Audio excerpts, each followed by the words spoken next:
My name is Julia Allen. I have been attending Gammon seminaries since January 2020. I've experienced a couple of challenges. First, it was financial. When I was accepted into the Masters of Divinity program, I was not able to access any federal funding, and I did not want to put off going to seminary any further. I had already waited. The challenge was, how was I going to pay for this and still stay above water, maintain a household and other obligations that I had without going into debt? I'm like many of our American society, I'm still paying for undergraduate debt. So my goal was, how do I make this happen? Because I knew that responding to my call, I knew that was God that called me here to Gammon.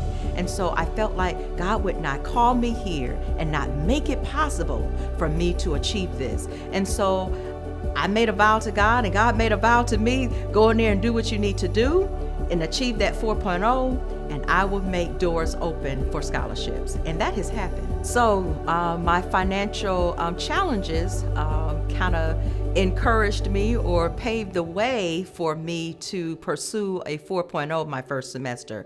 And thanks be to God, I was able to do that. And with that, was able to apply for scholarships.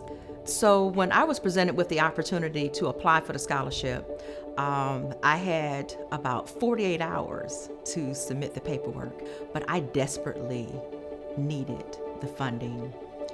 And I will never forget when I received the call. I just literally in my kitchen began to scream and cry. My son ran down the stairs. He said, "Mom, what's the matter?" Because it was an answered prayer. It's not just the School of the Prophets. These are our next community leaders, not just preachers, not just chaplains. These are going to be the next leaders that will be able to address reconciliation, racism, be able to provide a path of healing. And so when you give to Gammon, you are giving to your future, your children's future, your grandchildren's future. So when you stand in your pulpit or sit in those community meetings, you can be assured that the future of our communities are in good hands.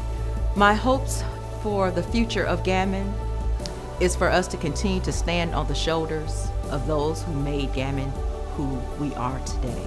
But more importantly, accepting the challenge of embracing and putting into practice practical divinity, actually being the hands and feet of Christ in our communities, actually taking the classroom out into the street, being that present model of the School of the Prophets.